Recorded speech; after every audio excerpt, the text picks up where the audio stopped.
성전과 왕궁을 건축하는 공사 외에도 많은 건축 사업을 계속했습니다. 건축을 위해 동원된 사람은 그럼 누구였느냐? 건축을 위해 동원된 사람은 가나안 정복을 할 때 가나안 사람들이었습니다. 하나님께서는 이스라엘 백성들에게 가나안 땅에 들어가면 그 땅의 모든 백성을 다 쫓아내라고 하셨죠. 그런데 쫓아내지를 못했습니다. 쫓아내지를 못하고 그들과 함께 동거를 했죠. 그래서 사사기 1장 27절 이하 말씀에 보면은 각 족속마다 여러 가나안 민족들이 그 가운데서 노역을 했다라고 하는 표현이 등장을 합니다. 한번 보시죠. 사사기 1장 28절 말씀을 한번 보시기를 바랍니다. 사사기 1장 28절입니다. 이스라엘이 강성한 후에야 가나안 족속에게 노역을 시키고 다 쫓아내지 아니하였더라라고 말합니다. 가나안 족속에게 노역을 시키고 다 쫓아내지 못했다.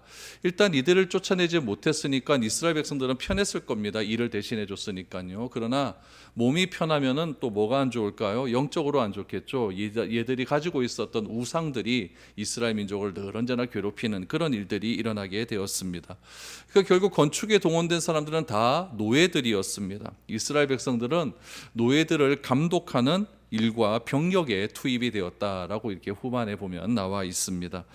단기적으로 보면 여러분 화려한 건축물이 있다라고 하면은 굉장히 자랑스럽고 거대하고 내가 뭐가 된 것처럼 어깨가 우쓱우쓱해질 수 있는 그런 나라의 위대함이 드러날 수가 있지만 장기적으로 보면은 건축이 계속되기 때문에 세금을 많이 내야 되고 또 백성들은 매일 가서 노동을 해야 되는 그런 일들이 반복되기 때문에 백성들의 삶은 그렇게 좋지 않았다라는 것을 알 수 있게 됩니다. 오늘 이 열왕기하상 9장 말씀이 꽤 건축에 대한 말씀이 길게 나오는데 이렇게 길게 나온 이유가 무엇이냐면은 뒤에 보면은 솔로몬이 이제 죽은 후에 나라가 이제 반쪽으로 갈라지게 되거든요. 그 이유가 이 건축 때문에 그렇다라는 것을 알리기 위해서 이 건축과 관련된 이야기를 꽤 길게 적어 놓았습니다. 오늘 이 건축이 어떤 건축들이 이루어졌는지 한번 살펴보았으면 좋겠습니다. 10절 11절 말씀 한번 보시죠. 솔로몬이 두 집 곧 여호와의 성전과 왕궁을 20년 만에 건축하기를 마치고 갈릴리 땅의 성읍 20곳을 히람에게 주었으니 이는 두로왕 히람이 솔로몬에게 그 온갖 소원대로 백향목과 잣나무와 금을 제공하였음이라 라고 말합니다. 그럼 두로왕 히람은 다윗 때부터 굉장히 친한 사이였어요. 친한 사이였는데 그 친했던 사이가 대렬이어서 솔로몬 왕까지 이어지게 되었죠. 성전과 왕궁을 건축할 때 그 모든 건축 자재가 누구로부터 왔냐면 이 히람으로부터 오지 않았습니까? 백향목, 잣나무 이런 것들이 이스라엘 땅에는 나지 않기 때문에 저쪽 이스라엘 북쪽에 있는 지중해 연안에 있는 히람 두로라고 하는 나라 그쪽에서 다 가져오게 되었습니다. 그것을 이 두로왕 히람이 다 무상으로 제공을 하게 되었죠. 성경은 말하죠. 성전의 공사와 왕궁의 공사가 20년 만에 마무리되었다라고 말을 하고 11절 말씀에 보면은 갈릴리 땅의 성읍 20곳을 두로왕 히람에게 주었다라고 말을 합니다. 왜 줬을까요? 고마우니까 줬겠죠. 그렇죠? 고마우니까 두로왕 히람에게 주었습니다. 문제는 무엇이냐?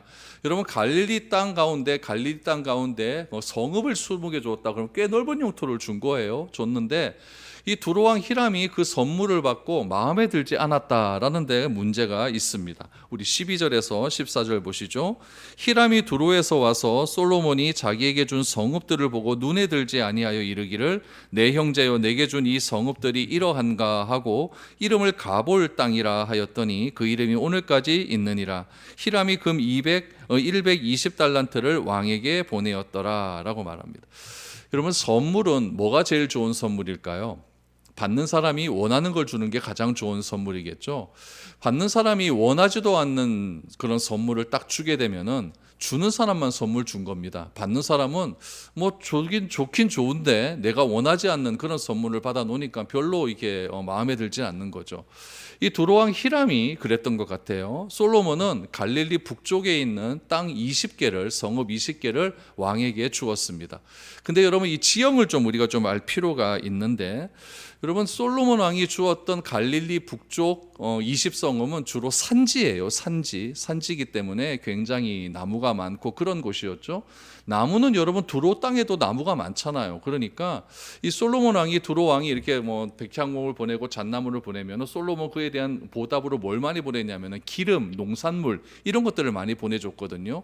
그러니까 이 두로 왕에게 진짜 필요한 것은 산지가 필요한 것이 아니라 농경지가 필요했던 거예요. 그런데 이 솔로몬은 그것을 모르고 그냥 산지를 줘버렸던 것이죠. 그래 보니까 이 두로왕 히람이 별로 마음에 들지 않았어요. 그래서 그 땅의 이름을 뭐라고 했냐면은 가볼이다. 그래서 가볼, 이 뜻이 뭐냐면 쓸모없다라는 뜻이에요. 그러니까 이 땅은 쓸모가 없다라고 하는, 가치가 없다라고 하는 그런 뜻으로 이렇게 이름을 불렀더니 그게 오늘까지 있더라. 이 열왕기를 쓰 그때까지 계속해서 그 땅을 가볼로 불렀다라고 말을 하고 있습니다. 그럼에도 불구하고 여러분 히람은 솔로몬에게 굉장히 잘했던 것 같습니다. 금도 줬어요. 금을 얼마나큼 줬냐 그러면 금 120달란트를 줬다 그래요. 금 120달란트가 어느 정도 되는 양이냐면요, 4톤입니다. 금 4톤, 4,000kg. 몇 돈인지 모르겠습니다. 4,000kg. 4,000kg이라면요, 4톤이면요, 금이요, 그 당시의 가치로 노예 18만 명을 살 수 있는 가치예요.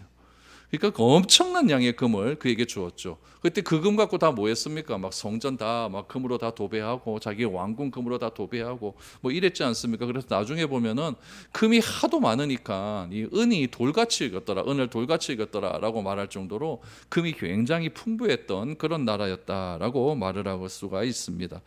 여러분, 이 18명이나 살 수 있는 그런 거대한 금을 이렇게 또 솔로몬에게 주기도 하였죠. 이렇게 큰 것을 주었는데, 히람은 큰 것을 주었는데 솔로몬은 뭘 줬어요? 쓰잘데기 없는 땅을 줘버렸으니까 두 사람의 관계가 좋겠습니까, 안 좋겠습니까? 이게 괜히 말로 표현하기는 뭐하고 굉장히 서먹서먹한 관계가 되고 말았던 거예요. 오늘 본문과 똑같은 본문이 기록되어 있는 역대하에는 이렇게 나와 있어요. 역대하 8장 2절 말씀을 보시죠.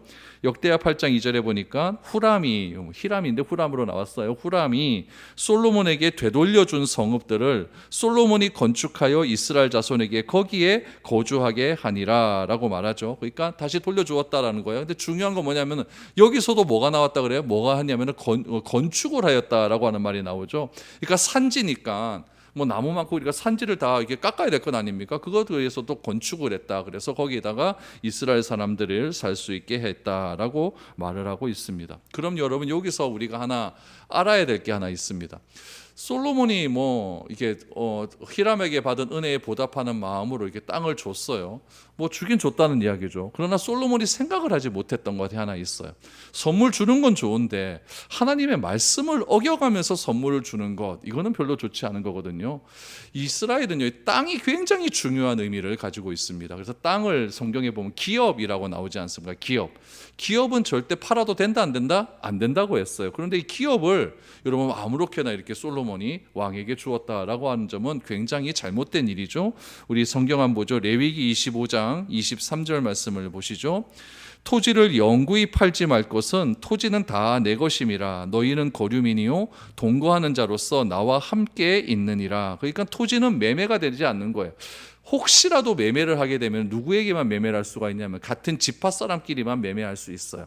그리고 매매를 다 했다고 하더라도 70년이 지나면 희년이 되잖아요. 그 희년이 되면은 그 땅을 다시 돌려줘야 됩니다. 왜 이렇게 땅을 중요하게 여겼냐면은 그 당시에는 가난한 사람들이 많잖아요. 그러면은 아무리 가난해도 여러분 삼시세끼 먹고 살 수 있으면 버틸 수가 있거든요. 땅이 있으면 땅은 최소한입니다. 최소한의 내가 먹고 살 수 있는 그런 곡식들이 자랄 수 있는 그런 터전이 되기 때문에 절대 땅은 팔지 말아라. 왜냐하면 땅은 너희들이 살아가는 최소한의 터전이기 때문에 절대 팔지 말아라 라고 했죠. 그러면 여러분, 적어도 이스라엘의 왕이라고 한다면 다윗의 언약에 의해서 하나님의 언약을 갱신한 왕이 솔로몬이 왕 아닙니까? 그렇게 왕이 되었다라고 한다면은 하나님이 주신 토지를 다른 사람에게 주어서 주면 안 된다 하는 것은 이미 알고 있어야 된다는 이야기죠. 여러분, 우리 가운데 모든 것이 하나님의 은혜다라고 하는 생각이 사라지게 되면 뭐밖에 안 보이냐면요, 나밖에 안 보입니다. 여러분, 내가 모든 것들이, 나에게 일어나는 모든 것들이 하나님의 은혜다라고 하는 생각이 있어야 주변의 사람들이 보여요. 내가 받은 은혜가 많으니까 우리 이웃의 그런 부족한 부분도 보이고 그 부족한 부분을 내가 좀 챙겨줘야겠다라고 하는 그런 마음도 보이는데, 이거 다 내가 잘나서 내가 다 해놨다라고 하니까 이게 잘 안 되고 힘든 사람 보면은 너는 그래서 안 돼, 더 열심히 해, 이렇게 판단을 해버린다는 거요. 그러니까 여러분, 열심히 해도 안 되는 사람은 안 됩니다. 그게요, 안 돼요. 또 열심히 안 해도 조금만 해도 잘 되는 사람도 잘 되는 경우가 있어요. 근데 안 되는 사람, 열심히 일해도 안 되는 사람한테 자꾸 판단하고 정죄해버리면 그거 곤란하다는 이야기죠. 그거 왜 그러느냐? 은혜가 사라지면 그렇게 된다라는 이야기죠. 그래서 나밖에 모르는 생각, 나만 나중심적으로 생각이 자꾸 이어지게 되면 거기서부터 뭐가 시작되냐면 타락이 시작되는 거예요. 오늘 솔로몬도 여기서부터 타락이 시작된다라는 것을 우리가 기억을 해야 됩니다. 지금 솔로몬은 이 시기가요, 열왕기상 이 9장 말씀이 솔로몬의 삶에서 최고의 전성기입니다. 최고로 올라가면은 이제 뭐밖에 안 남았어요? 내려올 일밖에 안 남았죠. 내려가야 되는 거예요. 그 내려올 일, 이 전성기에 가려진 그림자가 서서히 지금 드러나고 있는데, 그런 것들이 지금 이런 장면 속에서 조금씩 드러나게 된다라는 것을 알 수가 있습니다. 계속해서 건축을 하죠. 15절 보십시오. 솔로몬 왕이 역군을 일으킨 까닭은 이러하니 여호와의 성전과 자기 왕궁과 밀로와 예루살렘 성과 하솔과 무기또와 게셀을 건축하려 하였음이라 라고 말합니다.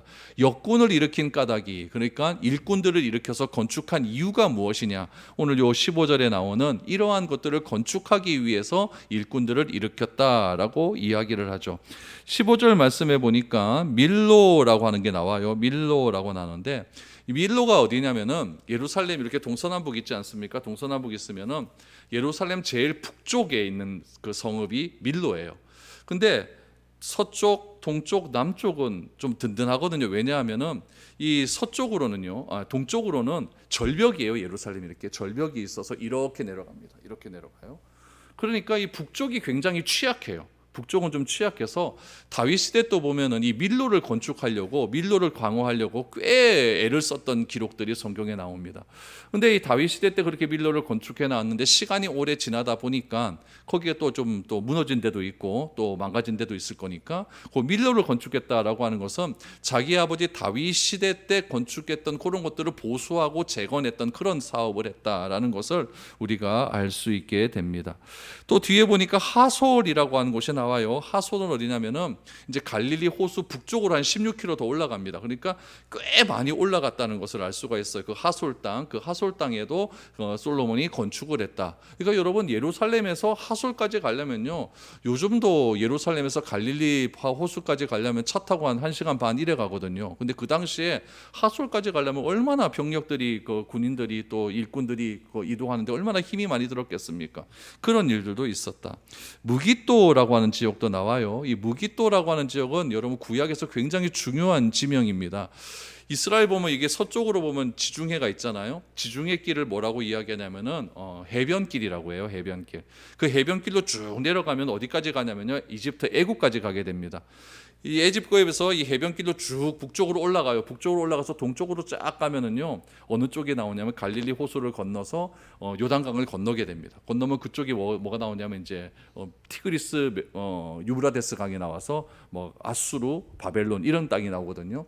그럼 아수르와 바벨론이 예루살렘으로 넘어오려면 어떻게 넘어오냐면은 이렇게 넘어와서 이 해변길로 이렇게 내려와서 애굽으로 들어가거든요. 그래서 후에 열왕기화에 보면은 바벨론과 이집트가 싸우게 돼요. 싸우게 되는데 어디서 싸우냐? 이 해변길 꼭 마주치는 그곳에서 싸운다는 이야기예요. 그러니까 애굽에서 북쪽으로 이렇게 올라와서 정착할 수 있는 휴게소, 또 저쪽 동쪽에서 바벨론 쪽에서 와서 예루살렘 쪽을, 이스라엘 쪽을 건너가려고 하는 휴게소, 그 딱 중간 지점이 어디냐면 무기또라는 데예요. 무기또. 그러니까 무기또는 늘 언제나 전쟁이 많았던 도시였죠. 이스라엘 여기도 보면은요, 맨날 무기또에서 싸웁니다. 그러다 보니까 이 무기또는 항상 도시가 파괴되어 있겠죠. 그러니까 맨날 건축을 해야 되는 거예요. 그래서 요한계시록에도 보면은 이 종말 때가 되면은 아마게돈 전쟁이 일어난다라고 하는데, 이 아마게돈이 바로 무기또를 상징한다라고 이야기를 하는 거죠. 그러니까 그 당시에는 전쟁 많이 한다 그러면 무기또인 거예요. 무기또. 그래서 이 무기또라고 하는 것은 전쟁이 굉장히 많이 일어났던 그런 곳이었다라는 것을 알 수가 있는 것이죠. 게셀이라고 하는 곳은 어디냐면은 예루살렘이고, 예루살렘에서 서쪽으로 쭉 가면 우리 요나가 우리 배 타고 갔던 요빠라고 하는 항이 있어요. 그 요빠와 예루살렘 중간쯤에 있는 그런 도시가 게셀이라고 하는 곳입니다. 그런데 이 게셀이 조금 문제가 돼요. 16절 17절 보시죠. 전에 애굽 왕 바로가 올라가서 게셀을 탈취하여 불사르고 그 성읍에 사는 가나안 사람을 죽이고 그 성읍을 자기 딸 솔로몬의 아내에게 예물로 주었더니 솔로몬이 게셀과 아래 베노도를 건축하고 라고 말합니다. 게셀에는 원래 누가 살았냐면 가나안 사람이 살았어요. 가나안 사람이 살았는데 애굽 왕 바로가 올라왔다는 거예요. 그럼 무슨 길로 올라온 거예요? 해변길로 올라온 거예요. 해변길로 올라와서 중간쯤에 게셀 땅으로 딱 들어가게 된 거죠. 그 게셀 땅에 들어가서 막 전쟁을 한 거죠. 전쟁을 해서 그 땅을 애굽 왕 바로가 탈취를 했습니다. 그 땅을 딱 탈취하고 난 다음에 누구에게 줬다고 합니까? 자기 딸에게 줬다고 했어요. 솔로몬의 첫 번째 아내가 누굽니까? 애굽 왕 바로의 딸 아닙니까? 그러니까 솔로몬과 애굽은 그 사돈지간이잖아요. 그런데 그 바로의 딸한테, 바로가 자기 딸한테 왜 이 게셀 땅을 주었을까요? 결혼할 때 가지고 가라면 지참금을 준 거예요. 지참금을 준 거죠. 지참금을 주어서 이 게셀은 너 땅이야 라고 이렇게 바로의 딸에게 주었다라는 거죠. 그럼 바로가 올라와서 게셀에 사는 가나안 사람들 다 죽여버렸으니까 그 땅도 여러분 어떻게 되었으면 다 황폐화가 되겠죠. 황폐가 되어버리니까 또 누가 건축해야 돼요? 솔로몬이 건축해야 되는 거예요. 또 솔로몬이 건축했다고 하지 않습니까? 17절에 보니까 솔로몬이 게셀과 게셀 아래 베도론을 또 건축했다라고 말을 하는 거죠.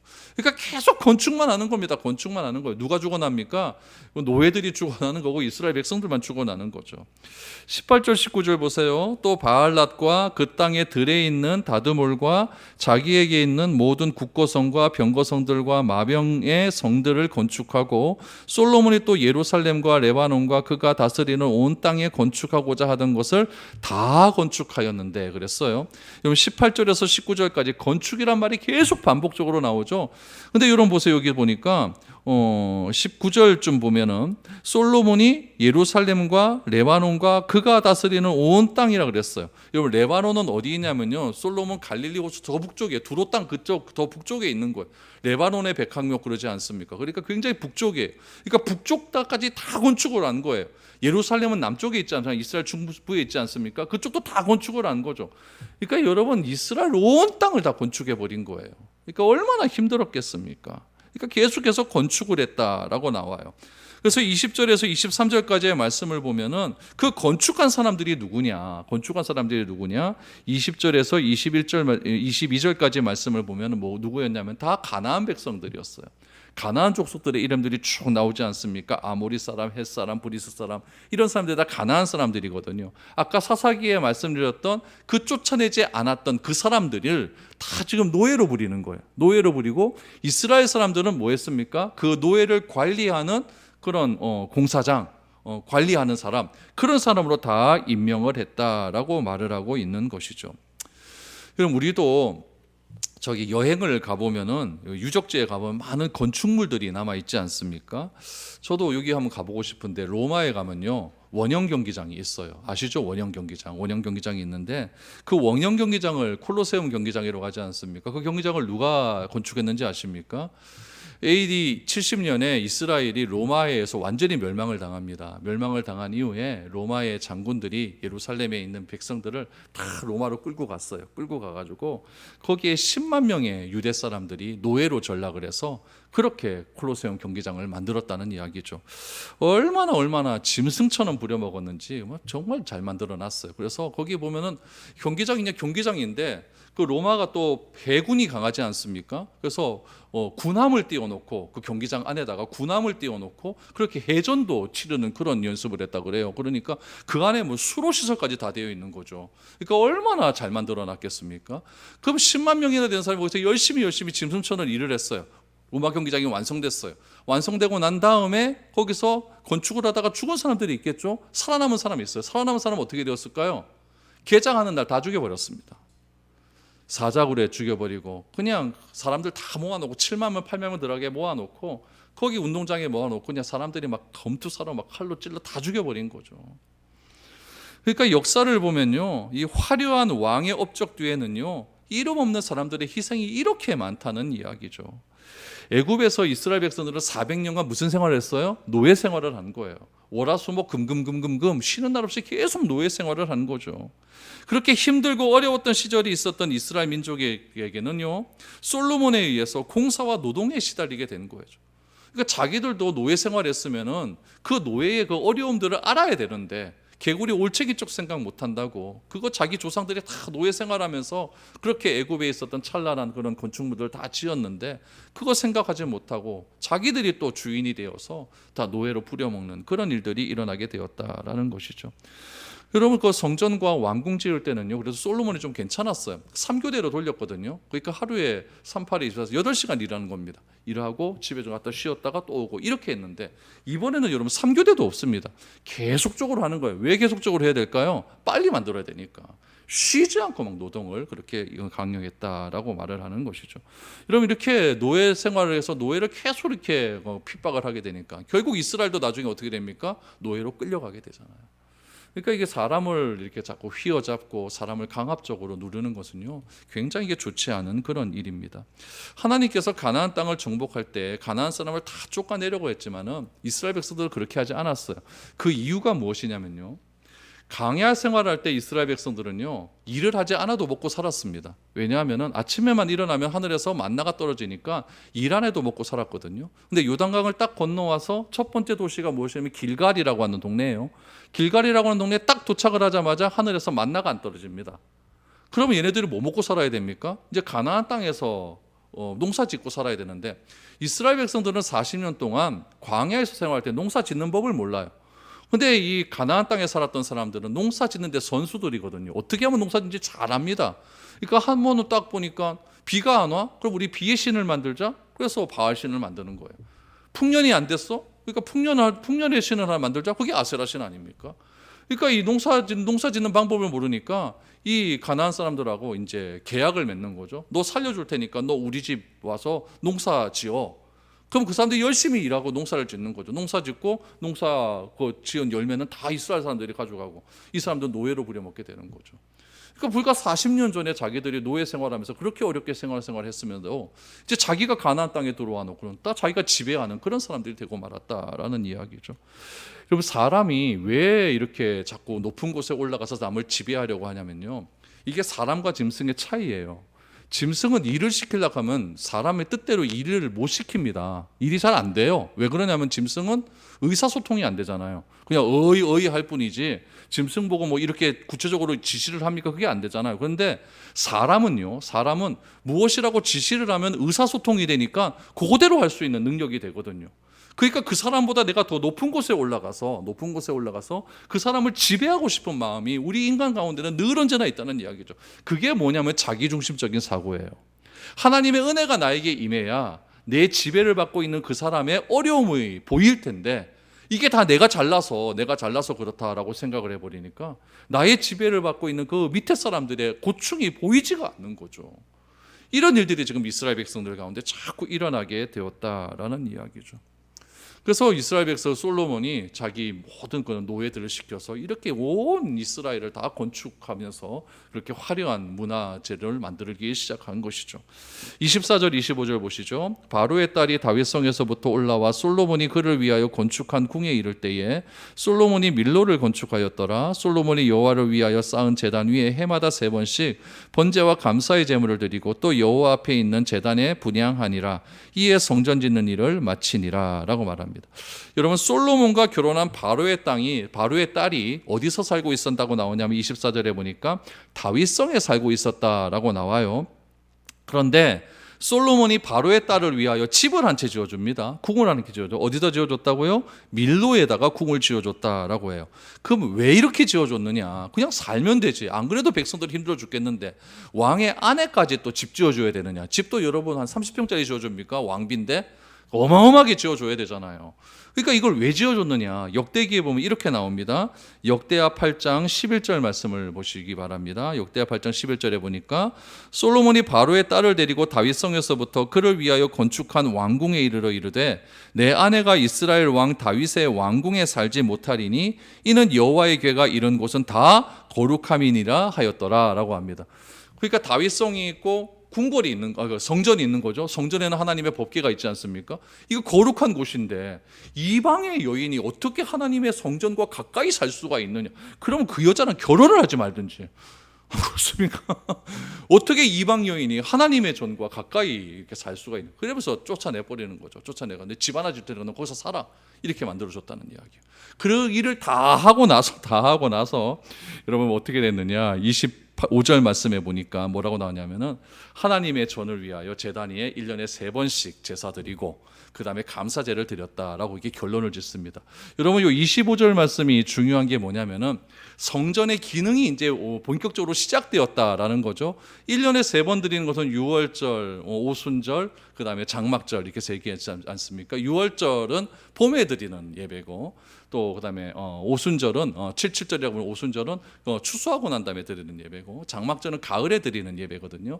이런 것들을 완벽하게 했다라는 거예요. 완벽하게 했다. 그리고 늘 언제나 감사의 제사를 드렸다라는 것은 성전의 기능이 완전하게 이루어졌다라는 것을 이야기하는 거죠. 그러니까 성전의 기능이 완벽하게 이루어졌기 때문에 성전은 완공되었다라고 이렇게 선언을 하는 거예요.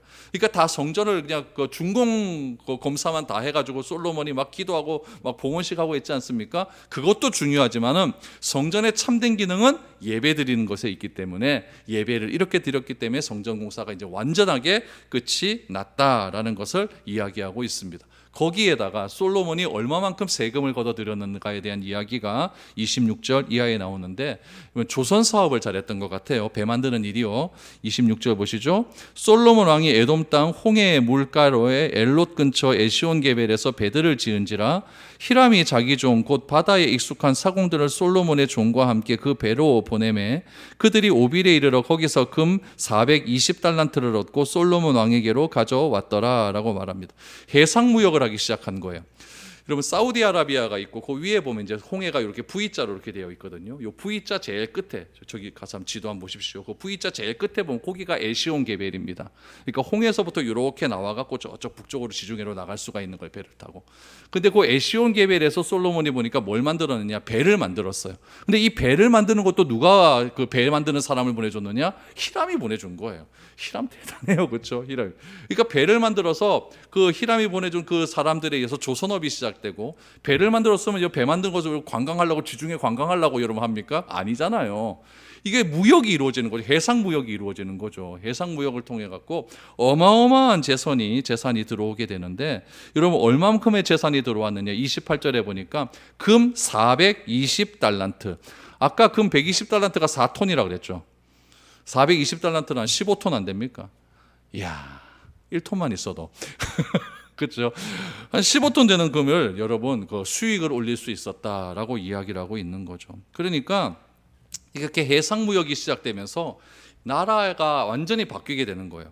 이스라엘은요, 가나안 땅에 들어온 이후로부터 뭐 먹고 살았냐면요, 농사 짓고 양 키우고 살았던 민족이에요. 농업과 목축업을 하던 사람이었죠. 근데 솔로몬 시대에 딱 이르러서 농업과 목축업보다는 여러분 해상 무역을 하면서 수출하면 돈 훨씬 더 잘 벌거든요. 수출길로 여러분 돈을 벌 수 있는 길로 경제적으로 풍요로운 그런 삶이 지속되었고 이스라엘 백성들의 삶도 점점 편해지는 GDP가 점점 올라가는 그런 일들이 일어나게 되었다라고 하는 것이죠. 이제 결론을 한번 내어볼게요. 솔로몬은요, 경제적으로 굉장히 많은 부를 축적을 했어요. 축적하자 성공과 성취의 도취가 되어서 이때부터 이제 타락이 시작이 됩니다. 여러분 중세 시대 때 수도원 운동이라는 게 있어요. 수도원 운동. 수도사들 알죠? 수도사들이 있는데 이 수도원 운동도 왜 일어났냐면은 313년에 로마가 기독교를 공인하잖아요. 공인하면서부터 사람들이 교회로 몰려들기 시작하는 거예요. 왜 몰려들었을까요? 교회에 가면은 정치인들이 많거든요. 그러니까 이제 내가 공부 잘해서 내가 권력을 잡는 것이 아니라 황제가 기독교인이 되었고 그 황제가 기독교를 국가 종교로 완전히 막 공인을 해버리니까 사람들이 황제 밑에 깔려서 다 막 국가의 지휘자들이 다 오게 되는 거죠. 그러니까 그 사람에게 잘 보이려고 막 사람들이 막 교회로 몰려들게 된 거죠. 교회가 본질을 잃었습니까? 안 잃었습니까? 잃었죠. 그러니까 이래서는 안 된다. 그래서 사막으로 광야로 나가는 사람들이 있었어요. 그래서 이집트 사막으로 가고 또 유대 광야로 나가서 자기가 막 굶고 막 그냥 먹지도 않고 잠도 안 자면서 그렇게 하나님과 고행을 하면서 그렇게 하나님과 합의를 이루기 위해서 애를 썼던 사람들이 있어요. 그런데 여러분 암만 고행을 한다고 해도 여러분 고행을 하다 보니까 하나님께서 은혜를 베풀어 줘서 성령이 막 충만해지지 않습니까? 충만해지면은 막 사랑과 희랑과 화평과 오래 참음과 자비와 양성과 충성과 막 이런 것들이 막 일어나는데 이런 성령의 열매를 누구에게 베풀어야 됩니까? 남에게 베풀어 줘야 되는데 사랑을 나만 사랑하면 안 되잖아요. 그렇죠? 그러니까 이 수도원 생활도 나 혼자 하면 안 되는 거 아니고 사람들과 같이 모여서 해야 되는구나. 이래 해가지고 수도원 쪽으로 사람들이 모이기를 시작한 거예요. 이렇게 모여갖고 서로 이제 사랑하며 희락하며 살았는데 이 수도원에 모인 사람 중에 돈 많은 사람이 있어요. 이 사람들이 죽었습니다. 죽을 때가 딱 되고 난 다음에 그 재산을 어디다 바쳐요? 수도원에가 헌금하고 가는 거예요. 이런 사람이 한 명, 두 명 늘어나게 되자 수도원이 갑자기 돈이 많아지게 되는 거죠. 수도원은 여러분 노동을 굉장히 강조하거든요. 그런데 노동을 내가 돈이 많으니까 굳이 내가 할 필요 있겠나. 사람 일 시켜서 하지. 이러면서 수도원이 타락을 하기 시작을 하는 거예요. 인도의 전통 종교는 여러분 힌두교였어요. 브라만 힌두교였는데 힌두교가 계속되다가 불교가 들어오지 않습니까? 불교가 들어와서 굉장히 센세이션을 일으킨 거예요. 브라만은 여러분 인도에는 막 계급 사회가 있으니까 굉장히 철저하게 계급 사회가 있는데 불교는 그걸 다 타파하거든요. 그래서 잘 불교가 점점 흥왕해져 갔어요. 흥왕해져 가다가 이 불교도 사찰이 돈이 많아지는 거죠. 돈이 많아지다 보니까 이 승려들이 욕심이 생기기 시작하는 거예요. 이 불경은요 석가모니가 백성들을 위해서 준 거예요. 그런데 이거를 자기 혼자 독점하려고 하는 거죠. 독점하려고 하다 보니까 이 글을요 굉장히 어려운 문자를 쓰기 시작을 합니다. 백성들이 읽지 못하는 문자를 어려운 문자를 쓰고 불교는 굉장히 백성들에게 편한 익숙한 종교였는데 자기들 귀족들이 어려운 문자를 써서 굉장히 학문적으로 막 그걸 만들기 시작하는 거죠. 그러니까 백성들이 불교를 몰라요. 그러다가 여러분 인도에서 불교가 다 날아가 버린 거예요. 그러니까 타락은 어디서 시작하냐면요 돈에서부터 시작이 되는 거예요. 솔로몬도 돈이 많아지니까 점점 타락을 하기 시작을 하게 되는 것이죠. 그래서 잠언에서는 어떻게 이야기하냐면은 우리가 살아가면서 돈은 필요하다. 돈은 꼭 필요하지만은 돈에 대해서 어떻게 기도해야 되는가를 딱 우리에게 알려주고 있어요. 누가 기도하냐면은 아굴이라고 하는 사람이 기도합니다. 우리 잠언 30장 말씀을 한번 보시기 바랍니다. 내가 두 가지 일을 주께 구하였사오니 내가 죽기 전에 내게 거절하지 마시옵소서. 곧 헛된 것과 거짓말을 내게서 멀리하옵시며 나를 가난하게도 마시옵고 부하게도 마시옵고 오직 필요한 양식으로 나를 먹이시옵소서. 혹 내가 배불러서 하나님을 모른다 여호와가 누구냐 할까 하오며 혹 내가 가난하여 도둑질하고 내 하나님의 이름을 욕되게 할까 두려워함이니이다. 그러니까 잠언 잠자가 무슨 잠자라 그랬죠? 바늘 잠자라 그랬죠. 바늘로 막 찔리는 거예요.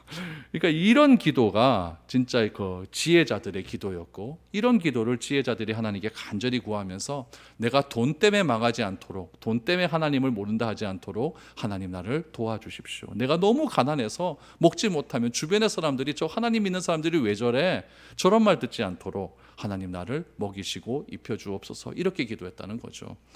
여러분 이 아굴의 기도를 늘 언제나 기억하셔서 우리의 삶이 여러분 돈이 많은 것도 중요하지만은 그 돈을 내가 어떻게 사용하는가가 더 중요한 것 아니겠습니까? 그래서 그걸 잘 사용하게 해달라고 하나님께 기도하시고 너무 가난하면 하나님 이 가난이 나에게 좀 떠나가게 하여 주시어서 이 가난 때문에 하나님의 이름이 욕먹는 그런 일들이 일어나지 않도록 주님 도와주십시오.